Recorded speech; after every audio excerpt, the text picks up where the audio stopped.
Welcome back ആർക്കിഡോസ് പുതിയൊരു വീഡിയോയിലേക്ക് എല്ലാവർക്കും സ്വാഗതം. അങ്ങനെ നമ്മളെ ദിലീപേട്ടന്റെ പടം റിലീസായി, ഫസ്റ്റ് ഷോ കണ്ടിറങ്ങി അല്ലെ പൈസ അത് 8 മണിക്ക് ഫസ്റ്റ് ടൈമാണ് ഞങ്ങള് ഒരാളെ film first day first shock കയറുന്നത്.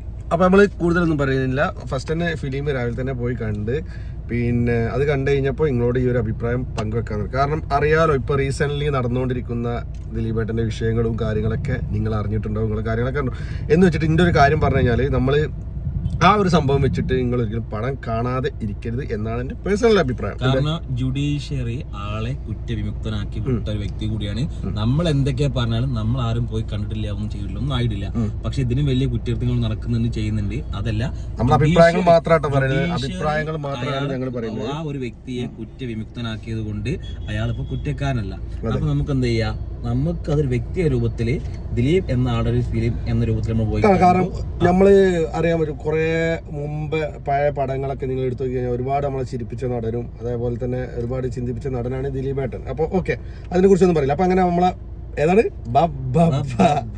പടത്തിനെ കുറിച്ചിട്ട് ബഹുമാനം പടത്തിനെ കുറിച്ചിട്ട് ഞാൻ എന്റെ ഒരു ഒപ്പീനിയൻ പറഞ്ഞുതരാം. എന്നിട്ട് ഞാൻ ചോദിച്ചു തരാം എൻ്റെ ഒരു ഒപ്പീനിയൻ. ഫസ്റ്റ് ഫിലിം തുടങ്ങി ഈ ഒരു തുടക്കത്തിൽ തന്നെ നമുക്ക് പറയാനുള്ളത് വെച്ച് കഴിഞ്ഞാൽ എഴുതി കാണിക്കുന്നുണ്ട്, നോ ലോജിക്ക് ഓൺലി മാഡ്നെസ്. അതായത് ലോജിക്കായിട്ട് നിങ്ങൾക്ക് ഇരുന്നിട്ട് ഈ ഫിലിം നിങ്ങൾക്ക് കാണേണ്ട ആവശ്യമില്ല. കാരണം എന്താ വെച്ചാൽ നമ്മൾ അങ്ങനെയല്ല, നമുക്കൊരു എന്താ പറയുക, ഒരു അഴിഞ്ഞാട്ടം എന്ന് പറഞ്ഞാൽ നമ്മളെ ആവേശ മൂവി അതേപോലെ ലോക അങ്ങനെ കമ്പാരിസൺ അല്ല കേട്ടോ. ഞാൻ അത് വെച്ചിട്ട് അതിൽ വന്നൊരു കമന്റ് ചെയ്യണ്ട, കമ്പാരിസൺ ആയിട്ടല്ല, വേറൊരു മൂഡ്. ഫിലിം എന്ന് പറഞ്ഞാല് എന്താണ്, ഒരു വ്യക്തിയുടെ മനസ്സിൽ വന്ന സംഭവങ്ങള് സംവിധായകനോട് പുറത്തേക്ക് എത്തിക്കുക, അത്രേ ഉള്ളൂ. അപ്പൊ അത് നമുക്ക് എല്ലാവർക്കും പല അഭിപ്രായങ്ങളുണ്ടാവും. അപ്പൊ ആ ലോജിക്കായിട്ട് നിങ്ങൾ ഈ ഒരു ഫിലിമിന് ഫസ്റ്റ് തന്നെ പോണ്ട, ടിക്കറ്റ് എടുക്കണ്ട, ലോജിക്കായിട്ട് നിങ്ങൾ ചിന്തിക്കുക. പിന്നെ വേറെ ഒന്ന് പറയാൻ, പടം തുടങ്ങുന്ന സമയത്ത് തന്നെ നമ്മൾ ഫസ്റ്റ് ഹാഫിനെ കുറിച്ച് പറയുകയാണ്. ഫസ്റ്റ് ഹാഫിൽ എന്ന് പറഞ്ഞാൽ ഒരുപാട് പഴയ മലയാളം മൂവീസിലുള്ള റെഫറൻസ് ഇതിൽ വന്നിട്ടുണ്ട്. ഒരുപാട് എടുത്തു പറയേണ്ട ഒരുപാടുണ്ട്. റൺവേ, അതേപോലെ CID മൂസ വന്നിട്ടുണ്ട്. പിന്നെ അതേപോലെ നമ്മളെ മീശമാധവനിലെ കുറച്ച് റെഫറൻസ് വന്നിട്ടുണ്ട്. ഓരോ ആക്ടേഴ്സും അവരുടെ ഫിലിം. പിന്നെ അതേപോലെ ഉദാഹരണത്തിന് ഞാൻ ഫുള്ളായിട്ട് ഞാൻ പറയണില്ല. ഉദാഹരണത്തിന് ഇപ്പൊ നമ്മളെ വിനീത് ശ്രീനിവാസൻ വരികയാണെങ്കിൽ നമ്മളെ മൂപ്പര് ചെന്നൈയിൽ വരിക എന്നുള്ള ഒരു ഇത്. പിന്നെ അതേപോലെ നമ്മളെ ദേവൻജി, അതൊക്കെ ട്രെയിലറിൽ ഓൾറെഡി വന്നു പോയ കാര്യങ്ങൾ. ദേവൻജി പറഞ്ഞാൽ എന്താണ് ഇവിടെ സംഭവിക്കുക പിന്നെ പറയാന്നൊക്കെ അറിയില്ല. ആ ഒരു സംഭവങ്ങളൊക്കെ ഒരു റെഫറൻസ് ഒരുപാട് വന്നിട്ടുണ്ടായി, നമുക്ക് കാണുമ്പോ തന്നെ മനസ്സിലാവും. പഴയ കോമഡികൾ പിന്നെ എടുത്തുങ്ങാണ്ട് അതൊരു ഇതാക്കിയിട്ട്, പക്ഷെ അതൊന്നും ഫസ്റ്റ് ഒരു കാണുന്ന ഒരു വ്യക്തിക്ക് ജസ്റ്റ് എന്താ പറയാ, പഴയ കോമഡികളാണ്. അത് പുതിയതിലേക്ക് കൊണ്ടുവരുമ്പോൾ അല്ലെങ്കിൽ മിക്സ് ആയ ആ ഒരു ഇതുണ്ടാവും. പുതിയ കോമഡികൾ പുതുമ ഇഷ്ടപ്പെടുന്നതാണ് നമ്മൾ മലയാളികൾ, അല്ലെങ്കിൽ സിനിമാ പ്രേമികൾ എപ്പോഴും പുതുമയാണ് ഇഷ്ടപ്പെടുന്നത്. ഫോർ എക്സാമ്പിൾ നമ്മൾ ലോക ഫിലിം, അത് വലിയ സംഭവം ഒന്നും, പക്ഷെ എന്നാൽ പോലും അതിൽ പുതുമകളുണ്ട്. കളിയങ്കാട് നീലി പണ്ട് ഇറങ്ങിയ പോലെ തന്നെ അതേപോലെ പുതുമകൾ ഉണ്ടെങ്കിലൊക്കെ തീർച്ചയായിട്ടും ചില വെറൈറ്റി സംഭവങ്ങളുണ്ട്. അതേപോലെ തന്നെ വെറൈറ്റി കൊണ്ടുവരാൻ ശ്രമിച്ചിരിക്കണേ. ചിലർക്ക് ഇഷ്ടമാവും, ചിലർക്ക് ഇഷ്ടമാവും. ദിലീപേട്ടന്റെ കംബാക്ക് ആണോ എന്ന് വെച്ച് കഴിഞ്ഞാല് അദ്ദേഹം തെരഞ്ഞെടുത്ത ഈ ഒരു റോള് വളരെ വ്യത്യസ്തമാണ്. എന്റെ പേഴ്സണൽ അഭിപ്രായമാണ്. കാരണം എന്താ വെച്ചാൽ അത്രയും അഭിനയത്തിനെ കുറിച്ച് പറയുകയാണെങ്കിൽ നമുക്ക് രാമലീലയേക്കാൾ നല്ലതാണ്. അങ്ങനെ ഇത് വേറെ എന്റർടൈൻമെന്റ് ഫിലിമാണ്. പിന്നെ ഒരു കാര്യം ചിന്തിക്കണം, മോഹൻലാല്, വിനീത് ശ്രീനിവാസന്, ധ്യാൻ ശ്രീനിവാസന്, ഇവരെപ്പോലുള്ള ആക്ടേഴ്സ് എല്ലാം കൂടി ഒരുമിച്ച് കൊണ്ടെങ്കിൽ ഒരുപാട് അവർക്ക് അത് നമ്മളെ എല്ലാ ലാലേട്ടൻ ഫാൻസുകാർക്ക് എൻജോയ് ചെയ്യാനുള്ളതുണ്ട്. അതേപോലെ തന്നെ ഇപ്പൊ ദിലീപേട്ടൻ ഫാൻസുകാർക്ക് എൻജോയ് ചെയ്യാം. അങ്ങനെ നമുക്ക് ധ്യാൻ ശ്രീനിവാസൻ ഉണ്ട്. അങ്ങനെ നമുക്ക് ഇഷ്ടപ്പെട്ട എല്ലാ നടന്മാരുണ്ട്. അവരൊക്കെ അഭിനയം എടുത്ത് പറയേണ്ടത് നല്ല അടിപൊളിയാണ്. അഭിനയത്തെ കുറിച്ചിട്ടൊന്നും പറയാനില്ല, എല്ലാവരും ഒന്നിനൊന്ന് വെച്ചാണ്. വിനീത് ശ്രീനിവാസൻ ആയിക്കോട്ടെ, ധ്യാൻ ആയിക്കോട്ടെ. പിന്നെ വിനീത് ശ്രീനിവാസനൊക്കെ വേറൊരു റോളാണ് കേട്ടോ. കാരണം ഒരു വേറെ തന്നെ ഒരു റോൾ, ഇതുവരെ ചെയ്യാത്ത റോളാണ് വിനീതിന് കിട്ടിയിരിക്കുന്നത്. വിനീത് നല്ല അടിപൊളിയായി വിനീതൊക്കെ കൈകാര്യം ചെയ്തിരിക്കുന്നത്. ദിലീപേട്ടൻ ആയിക്കോട്ടെ, എല്ലാം ഇപ്പൊ കൂടുതൽ പടത്തില് വേറെ ഹൈഡ് എന്നാല് വിജയ് ഫാൻസിന് എൻജോയ് ചെയ്യാൻ, വിജയ് ഫാൻസ് എൻജോയ് ചെയ്യാൻ പറ്റും. കാരണം ഒരുപാട് ഫിലിം റെഫറൻസ് ഉണ്ട്. മെയിൻ ഗില്ലി അതൊക്കെ പടത്തിലാണ് ഞങ്ങൾ ട്രെയിലർ കണ്ട പോലെ തന്നെ അറിയാം. ഗില്ലിനൊക്കെ മെയിൻ റെഫറൻസ് കാര്യങ്ങളൊക്കെ ഉണ്ട്. അപ്പൊ അതൊക്കെ നിങ്ങൾ പടം പോയി കണ്ടിട്ട് നിങ്ങൾ ഇത് പറയാം. പിന്നെ വേറെ ഒന്നും പറഞ്ഞു കഴിഞ്ഞാല് നമ്മൾ അങ്ങനത്തെ ഒരു മൂഡിൽ മാത്രമേ പടം കാണാൻ പാടുള്ളൂ. ഫിലിമിന്റെ അല്ലാതെ ആ ഒരു വ്യക്തിയെ കണ്ടിട്ടോ അല്ലെങ്കിൽ മറ്റുള്ള എന്തെങ്കിലും കണ്ടിട്ടോ കാണുന്നത് അത് ആ ഒരു ഇങ്ങനെ ചിന്തിക്കുകയാണെങ്കിൽ രാംലീല അത് ഇതിനെക്കാട്ടി അടിപൊളി അങ്ങനെ ചിന്തിക്കുകയാണെങ്കിൽ കാര്യമില്ല. കാരണം അത്ര ഇപ്പൊ നമുക്ക് പിന്നെ വേറെ ഒന്നും കൂടി പറഞ്ഞാൽ ഫാമിലി ഓഡിയൻസിന് കാണാൻ പറ്റുക അങ്ങനത്തെ ഒരു സംഭവം ഒന്നുമില്ല. ഇത് ഫുള്ള് ആവേശം, വെട്ടിവെക്കല്, അടിച്ചു തമർത്തല്, പലവർക്കും അങ്ങനെ എനിക്ക് തോന്നിയില്ല. പലർക്കും ഇഷ്ടമായി. ആവേശം പറഞ്ഞ സിനിമ എല്ലാവരെയും കൊണ്ട് ഉൾപ്പെടുത്തി അല്ലെങ്കിൽ എല്ലാവരും സാറ്റിസ്ഫാക്ഷന് കണക്കിലായിക്കൊണ്ട് നമുക്ക് എന്ത് ചെയ്യാം, സാറ്റിസ്ഫാക്ഷന്. പിന്നെ അതെ ഞാൻ സത്യം പറ പേഴ്സണലി ഇപ്പൊ ഈ വൈസ് ബ്രോ ആയാലും ഞാനായാലും ഫസ്റ്റ് ഹാഫിൽ ഞങ്ങൾക്ക് ഇത് എന്താ കഥ, അതെന്താ സംഭവം എന്ന് ഞങ്ങൾ ഇങ്ങനെ ആലോചിച്ചു. അപ്പൊ അപ്പോഴാണ് ഞാൻ ഇങ്ങോട്ട് ഈ വീഡിയോയുടെ തുടക്കത്തിൽ പറഞ്ഞത് നോ ലോജിക് ഓൺലി മാഡ്നസ്. ഇത് തുടങ്ങുമ്പോ തന്നെ പറയുന്നുണ്ട് ഇത് ഒരു പ്രാന്തന്റെ കഥ, കാണാൻ നമുക്ക് തന്നെ പ്രാന്താവും. നമ്മളെന്നെ കാരണം അതില് വരണവും പോരവരൊക്കെ ഭ്രാന്തന്മാര് ഒക്കെ ഭ്രാന്ത്. അങ്ങനത്തെ ഒരു ഫിലിം ആണ്.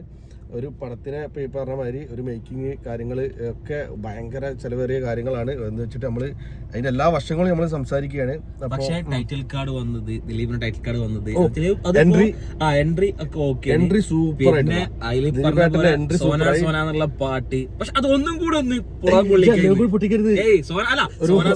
ഒരുപാട് സംഭവങ്ങൾ നിങ്ങൾ ആ പടം നിങ്ങൾക്കില്ലേ, അതായത് ഒരു കല്യാണ പരിപാടിക്ക് അല്ലെങ്കിൽ DJ പരിപാടിക്ക് പോയി കഴിഞ്ഞാല് എങ്ങനെ ഉണ്ടാവും ആ ഒരു സംഭവത്തിൽ നിങ്ങൾക്ക് അഴിഞ്ഞാടിയിട്ട് അതന്നെ ആ സോങ്ങിലുണ്ട്. അഴിഞ്ഞാട്ടല്ല സോങ്ങിന്റെ സ്കോറും കാര്യങ്ങളൊക്കെ പറഞ്ഞാൽ പല രീതിയിൽ ഒരു തമിഴ് സോങ്ങിൽ മിക്സ് ചെയ്തിട്ടും അതേപോലെ തന്നെ എല്ലാത്തിലും മലയാള പാട്ടിൽ ഷാൻ റഹ്മാനാണ് അതിന്റെ മ്യൂസിക്. അതേപോലെ തന്നെ ഗോപി സുന്ദർ ഇവരൊക്കെ ഉണ്ട്. പിന്നെ ഒരു ചിത്ര ചേച്ചി പാടിയ പാട്ടുണ്ട്, കൊള്ളാം, അടിപൊളിയായിട്ടുണ്ട്, സെറ്റാണ്. അതിൽ നല്ലൊരു ഇതുണ്ട്. ഒരു ഫീൽ ഗുഡ് മൂവി ആണോ ചോദിച്ചു കഴിഞ്ഞാൽ അങ്ങനെയല്ല. കുറച്ച് സമയം കൂടുതൽ ആൾക്കാർ ഉൾപ്പെടുത്തി എല്ലാ ആക്ടേഴ്സും, അതായത് കുറച്ച് സമയം കൊണ്ട് ഒരു 1.5 മണിക്കൂർ പടണ്ട്. പക്ഷെ ഈ ഒരു സമയത്തിനുള്ളിൽ എല്ലാ ഇതും ഉൾപ്പെടുത്തിക്കൊണ്ട് ഒരു നല്ലൊരു സോങ്ങും ഒരു മറ്റേ ഫീൽ ഗുഡ് ആയിട്ടുള്ള ഒരു സോങ് ഉണ്ട്. അതൊക്കെ ജസ്റ്റ് ചെറുതായിട്ടൊന്ന് കണക്റ്റഡ് ആവും, പിന്നെ നമ്മളെ ഭ്രാന്തിലേക്ക് കൊണ്ടുപോകും. അപ്പോ അങ്ങനെയുള്ള ഒരു മൂവിയാണ്. ഇതെന്റെ പേഴ്സണൽ അഭിപ്രായമാണ്. പിന്നെ ലാലേട്ടന് സത്യം പറഞ്ഞാൽ നമുക്ക് തോന്നിപ്പോവും ഇത് ലാലേട്ടന്റെ മൂവിയാണോ. അതായത് ലാലേട്ടന്റെ എൻട്രി ഹെവി എൻട്രി ആണ്. അത് എല്ലാവരും ഇപ്പൊ എന്താ പറയാ, അത് നല്ലോണം എൻജോയ് ചെയ്തിട്ടുണ്ട് ലാലേട്ടന്റെ എൻട്രി. ഈ ലാലേട്ടന്റെ എൻട്രി വന്ന് അതില് പുള്ളിക്കാരന്റെ ഡയലോഗ് കാര്യങ്ങള് അതില് നമ്മളെ മമ്മൂക്കാന്റെ റെഫറൻസ് വരുന്നുണ്ട്, എല്ലാ സംഭവങ്ങളും ഉണ്ട്. അതൊക്കെ നിങ്ങൾ ഫിലിം കണ്ടിട്ട് തന്നെ അഭിപ്രായങ്ങൾ പറയാം. പിന്നെ അത് മാത്രമല്ല, പിന്നെ നമുക്കിപ്പോൾ ഞാൻ പറഞ്ഞല്ലോ ലാലേട്ടന് വന്ന് ഒരു സെക്കൻഡ് ഹാഫിൽ വന്ന് അതിന് ശേഷം പിന്നെ കുറച്ച് നേരത്തിന് ലാലേട്ടനെ കാണില്ല. പിന്നെ നമ്മളെ ക്ലൈമാക്സിൽ ലാലേട്ടൻ അതൊക്കെ എങ്ങനെയാണ് എന്താണെന്നുള്ള നിങ്ങൾ കണ്ടിട്ട് സ്റ്റോറി എന്ന് എടുത്ത് പറയാൻ തക്ക ഒന്നുമില്ല. നമ്മൾ കണ്ടു മറന്ന സ്റ്റോറി. പക്ഷെ അഴിഞ്ഞാട്ടം, ആ പാട്ടില് പറഞ്ഞത് പോലെ അഴിഞ്ഞാട്ടം, നല്ല അടിപൊളി ഒരു സോങ് ഉണ്ട്. ആ സോങ്ങിന് എന്തായാലും നിങ്ങൾക്ക് ആടാൻ പറ്റും, ഉറപ്പാണ്, കൺഫേം. അപ്പൊ ടോട്ടലി ഉള്ള ഒരു ഞങ്ങളെ അഭിപ്രായമാണ്. ഞാൻ കാരണം ഒരു വ്യക്തിനെയോ അല്ലെങ്കിൽ ദിലീപേട്ടൻ എന്ന് പറഞ്ഞ ഒരാളെ ഇതാക്കിയിട്ടോ അങ്ങനെ സംഭവം പടം ഹൗസ്ഫുൾ ആണ്. പിന്നെ പടം കാണില്ല ഇതാക്കില്ല എന്നൊക്കെ പറയുന്നവരോട് എന്തിനാണ് അതിന്റെ ആവശ്യം? അതിന്റെ എനിക്ക് തോന്നുന്നില്ല. കാരണം എന്താ വെച്ചാൽ കോടതി കുറ്റവിമുക്തനാക്കിയ ഒരാളെ വീണ്ടും പിന്നെ ഞാൻ കോടതിയെ ബഹുമാനിക്കുന്നുണ്ട്. നമുക്ക് നിയമങ്ങള് അവര് ഈ പറഞ്ഞ പോലെ ദിലീപേട്ടൻ കുറ്റവിമുക്തനായി പറഞ്ഞാൽ ആൾക്കാർക്ക്, ജനങ്ങൾക്ക്, മാധ്യമങ്ങൾക്ക് പുള്ളിക്കാരനെ കുറ്റക്കാരനാക്കാനാണ് ഇപ്പോഴും ഇഷ്ടം. പിന്നൊരു കാര്യം, ഇത് ദിലീപേട്ടന്റെ പടം മാത്രല്ല, അതിൽ പറഞ്ഞതുപോലെ മോഹൻലാല്, ബാക്കിയുള്ള ഒരുപാട് ആക്ടേഴ്സ് ഉണ്ട്. പിന്നെ ഇത് പ്രൊഡ്യൂസ് ചെയ്തിരിക്കുന്നത് നമ്മളെ ഗോപാലേട്ടനാണ്. അപ്പൊ അവരെ സംബന്ധിച്ച് അവരൊന്നും ഈ ഇതുമായി ബന്ധമില്ല ആൾക്കാർ. പക്ഷെ അവരൊക്കെ ഫിലിമാണ്. കുറച്ച് ആൾക്കാരുടെ വലിയൊരു സിനിമയാണിത്. അപ്പൊ എന്താ ചെയ്യാ, അപ്പൊ ദിലീപേട്ടന് മാത്രം കണക്കെടുത്ത് നിങ്ങൾ പോവാതിരിക്കുന്നത്. പിന്നെ അതേപോലെ തന്നെ ഹൗസ്ഫുൾ ആണ്. ടിക്കറ്റ് എടുക്കണോ അല്ലെങ്കിൽ ഇത് കാണണോ എന്ന് ചോദിക്കുന്നവർ കാണല് നിങ്ങളെ ഇഷ്ടമാണ്. നമ്മൾ പറഞ്ഞ പോലെ തന്നെ പടം നമുക്ക് എൻജോയ്, അതായത് ആവേശം ഉൾക്കൊള്ളിച്ചിട്ട് ഫിലിം നമുക്ക് ഉഷാറായിട്ട് പടത്തിന്റെ രൂപത്തിൽ നിങ്ങൾ എന്റർടൈൻമെന്റ് ആണ് ഉദ്ദേശിക്കുന്നുണ്ടെങ്കിൽ അത് അടിപൊളിയാണ്. അടിപൊളിയാണ് എന്ന് കാണാം. പിന്നെ ഏറ്റവും വലിയ ഹൈലൈറ്റ് എന്ന് പറയുന്നത് പടം ലാസ്റ്റ് ടൈറ്റിൽ കാർഡ് കണ്ട് ഞാൻ നീച്ച് പറയാൻ നിൽക്കരുത്. അതിന്റെ ശേഷം അതുണ്ട് കേട്ടോ. പടം ഇതേപോലെ ടൈറ്റിൽ കാർഡ് കഴിഞ്ഞ വെച്ച് നീച്ച് പോകണ്ട, കുറച്ചും കൂടി അതിലുണ്ട്. അത് ലാസ്റ്റ് വേറൊരാൾ കൂടി വരാണ്ട്. അത് നിങ്ങൾ തിയേറ്ററിൽ കണ്ടാൽ മതി.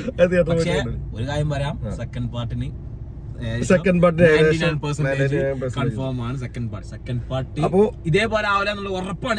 സെക്കൻഡ് പാർട്ട് വരികയാണെങ്കിൽ കത്തും, കാരണം ഒരു സ്പിരിറ്റ് ആണ്. പിന്നെ ഇതിൽ വേറെ ഒന്നും കോസ്റ്റ്യൂംസ് കാര്യങ്ങള് എല്ലാ കാര്യങ്ങളും ഓക്കെയാണ്. ഇത് ദിലീപേട്ടന്റെ ലാലേട്ടന്റെ അഭിനയത്തിനെ കുറിച്ച് നമ്മൾ പറഞ്ഞു, അതെല്ലാം ഓക്കെയാണ്, പെർഫെക്റ്റ് ആണ്. ബാനർസുകളൊക്കെ മൊത്തം വരുന്നുണ്ട്, പഴയ ചളികളും കാര്യങ്ങളൊന്നും ഇല്ല, എല്ലാ സംഭവങ്ങളും ഉണ്ട്. അപ്പോൾ ഗൈസ് നിങ്ങൾ ടിക്കറ്റ് എടുത്തോളി. നിങ്ങൾ നമുക്ക് എത്ര ഇത് കൊടുക്കാം, സ്കോർ കൊടുക്കാം? സ്കോർ നമുക്ക് 10 എങ്ങനെയാലും ഒരു 8 കൊടുക്കാം.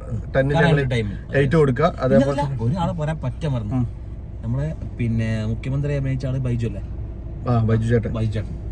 അയാൾ അഭിനയം ഒരു രക്ഷയില്ല. സൂപ്പർ, കൊടുക്കാൻ പറ്റിയ ക്യാരക്ടർ കാസ്റ്റിംഗ് ആണ്, ഒരു രക്ഷയില്ല. വിനീത്, ധ്യാന് എനിക്ക് ഇഷ്ടപ്പെട്ടു. നല്ല അഭിനയങ്ങള്, അതില് എല്ലാരും നല്ല അഭിനയങ്ങൾക്കൊന്നും ആരും കുറവില്ല. എല്ലാരും നല്ല അടിപൊളിയായി ചെയ്തിട്ടുണ്ട്. ആരും വെറുപ്പിക്കാന്നുള്ളത് പറയാൻ പറ്റില്ല. എല്ലാരും നല്ല രൂപത്തിൽ കൈകാര്യം ചെയ്തിട്ടുണ്ട്. അപ്പൊ ഗൈസ് നിങ്ങൾ എല്ലാരും ഒന്ന് ജസ്റ്റ് എന്താ പറയാ, എനിക്ക് വൺ ടൈം കാണാൻ തോന്നിയിട്ടുള്ളൂ. കുറെ ടൈം അതെ കുറെ ടൈം കാണണമെന്ന് വെച്ച് കഴിഞ്ഞാൽ എനിക്ക് പേഴ്സണലി വൺ ടൈം കാണാനുള്ള വൺ ടൈം വാച്ചബിൾ ആണ് മൂവി. രണ്ട് വട്ടം കാണാനുള്ളത് ഇപ്പൊ പുതിയ ഇറങ്ങിയ മൂവി നമ്മളിപ്പോ ഇതാ ഓവർ പൊലിപ്പിച്ചിട്ട് പറയല്ലോ, വൺ ടൈം ആയിട്ട് നിങ്ങൾക്ക് കാണാം. ധൈര്യമായിട്ട് നിങ്ങൾ ടിക്കറ്റ് എടുത്തോളൂ. സോ ഗൈസ്, അപ്പൊ കൂടുതലൊന്നും പറയാനില്ല. അപ്പൊ നിങ്ങൾ പടം കണ്ടിട്ട് നിങ്ങളുടെ അഭിപ്രായങ്ങൾ കമന്റ് ബോക്സിൽ അറിയിക്കുക. സോ ഇനി ഞങ്ങൾ അടുത്ത വീഡിയോ ആയിട്ട് വരും. പിന്നെ ഇതിന്റെ കമന്റ് ബോക്സ് നിങ്ങൾ വേറെ ഞങ്ങളെ പേഴ്സണൽ അഭിപ്രായങ്ങൾ പറഞ്ഞത് ഞങ്ങൾ ആരെയും കുറ്റപ്പെടുത്തിയിട്ടില്ല, അപകീർത്തിപ്പെടുത്തില്ല, ഒന്നുമില്ല. അപ്പൊ പറഞ്ഞതുപോലെ എന്ത് ചെയ്യാ, എല്ലാവരും പോയി കാണുക, കണ്ടിട്ട് എന്ത് ചെയ്യാ, ഒരു അഭിപ്രായം രേഖപ്പെടുത്തുക, അത്രേ ഉള്ളൂ. കാരണം നമ്മളെ നാടല്ലേ, നമ്മളെ നാട്. അപ്പൊ ഇനി പുതിയ വീഡിയോ ആയിട്ട് അടുത്ത ആഴ്ച ഒന്നും വരാം. അടുത്ത വീഡിയോ കാണാം.